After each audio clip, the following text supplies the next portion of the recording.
In this video, you're gonna learn how to identify the nutrition facts for recipes that you love making. This is super helpful if you're trying to calculate the impact of eating food that you bake or cook on a regular basis that has a lot of ingredients, especially ones that are mixed together where it's really hard to separate it out and say it's 10 grams of this and 30 grams of that. After you do this, you're gonna know how many calories the recipe has, how many grams of protein, carbohydrates, and fat are in the whole thing and in each portion. So I'm going to show you how to determine those nutrition facts for entire recipes, and I'm going to show you how you can create a custom food in the Fitbit app so that you've got an accurate record of what you're really eating, and so you can make decisions that help you move forward. So for me, this all started because I was new to logging my macros, and one Sunday I made my absolute favorite Belgian waffles. And when it was all said and done, I realized I had absolutely no idea what I had just eaten. So I went through quite a few different websites, played around with some things, and I ended up on nutritionvalue.org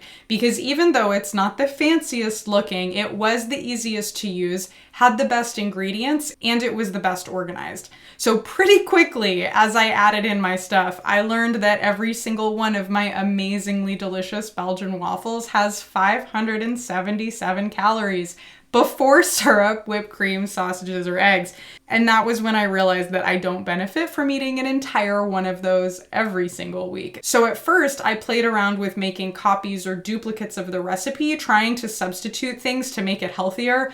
But after a while, I realized that I just prefer the original version. So I started eating my Belgian waffle recipe less frequently. And when I do have it, I don't eat an entire one. I have part of one. Moderation. So I applaud you for your commitment and your discipline as you show up for this, because it's time for you to discover whatever it is that you're going to discover about your recipes. If you're not already on this website, I recommend you head over to nutritionvalue.org.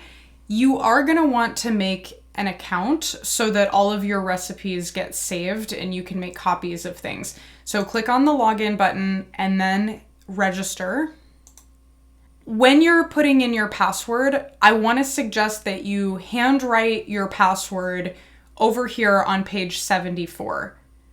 Because I forgot my password, I logged into my account on my laptop that I keep in the kitchen, and then I came to this computer to record this and show you how to do this. I can't remember the password, I can't log in, and I've been waiting like 10 minutes to get the reset link, and it's not coming. So I don't want you to be frustrated in the future. Just make sure that you write that password down on a piece of paper so that you always have it. So I'm just gonna make another account really quickly so that I am able to show this to you. Okay, so after you're in, I'm not sure exactly where you'll be. You might be on like a menu or something like that. We're gonna click on recipes at the top and then create a recipe. You're gonna type the ingredient here into the box. And for this, I'm actually going to share my tried and true duplicate tomato sauce that I think tastes a lot like Rao's. I don't know if you've had that before. I am obsessed with that stuff, and I figured out how to make it in like 20 minutes. So I'm gonna give you that recipe as we go through this process, and I'll show you how I add those things in. So this recipe card is messy because I've been perfecting it. The first ingredient that we need is 1/8 of a cup of olive oil. So in this box, I'm gonna type in the food, olive oil, and from the drop-down list, I'm gonna select this one. Now we need to do the unit.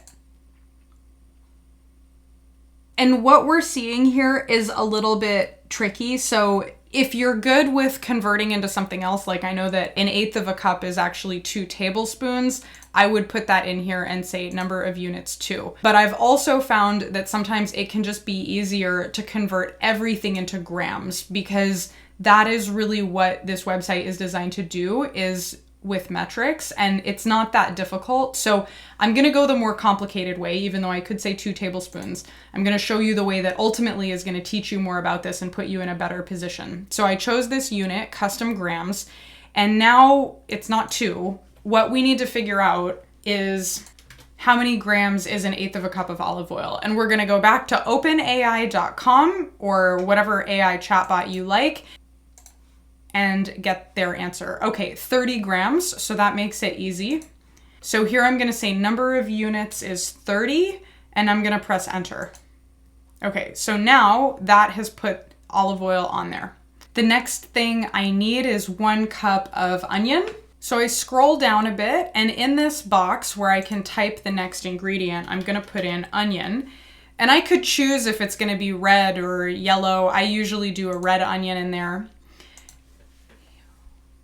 Now you'll notice under unit that again, it gets a little bit weird because it's like we don't have cups, even though I need cups. So I'm going to choose custom gram, and I'm gonna figure out how many units I need. Again, thank goodness for ChatGPT. How many grams is 1 cup red onion?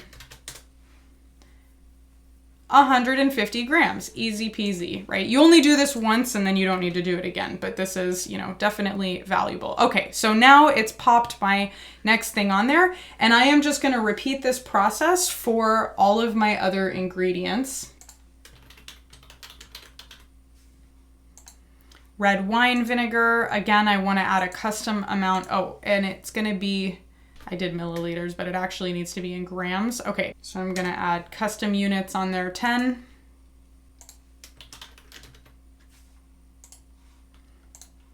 I always just go back to the custom grams on this. So like 1 teaspoon of lemon juice, or about 5 grams of lemon juice, basically just like a good squeeze.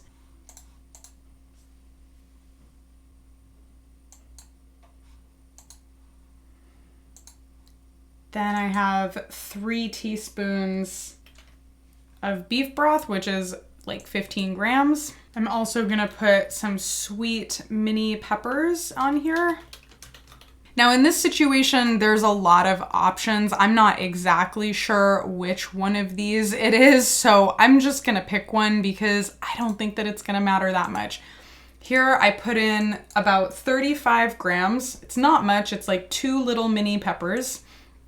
It adds so much sweetness though, and it tastes so freaking good. And then we of course need some diced tomatoes.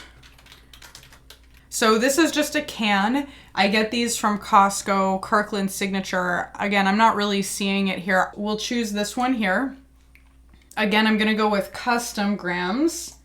And when I look at the can, I can just see it's 411, so I'm just gonna put that in. I don't need to do any calculations. Okay, perfect. And basil, dried basil. 1 gram of basil. Okay. All right, so there's a couple things that I want to do at this point. I'm scrolling up to the top here where it says recipe name. They filled it in with meal, and I want to change that to Jamie's dupe for Rouse tomato sauce. Now, number of servings, we'll usually get like 2 or 3 out of it. You get to decide and you get to play with that. I'm gonna say right now that it's 3 on the numbers of servings. Now, when I scroll down, what we are seeing is a kind of a nutrition fact label. So we're getting some clarity about the portion size being 219 grams. Now that I have my nutrition facts, I can head over to my Fitbit app. I'm going into the food logging area. I'm gonna hit this plus sign at the top. And now I'm gonna choose the menu on the right called custom, this one here. I've already added some other things in here, including my legendary Belgian waffle. You're gonna tap on the red add custom food. In here, give it a name. The brand I just put as my own. Under serving size, we're able to choose what the measurement is gonna be by tapping on that word there. I'm gonna go with grams because when I look at the website, I'm seeing 219 grams. So there I'm gonna put that in. And now under calories, this is easy. I see here 153. So I'm just gonna type in 153 calories. All right, now calories from fat. To identify calories from fat, we multiply the total number of grams by 9. So in this case, 11 grams times 9 equals 99. So I'm writing 99 here on calories from fat.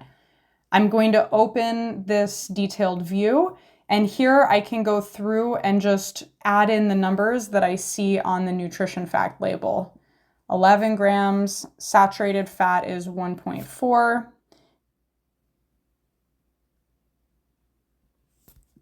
756 milligrams of sodium,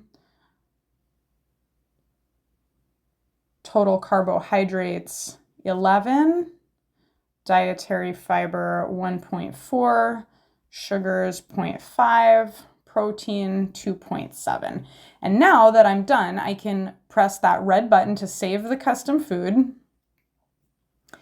And it shows up so official looking inside of Fitbit, as if, somebody made it. So then it basically is just in the list of custom things. And if you ever need to go in and edit, you can hit that edit button up there at the top right.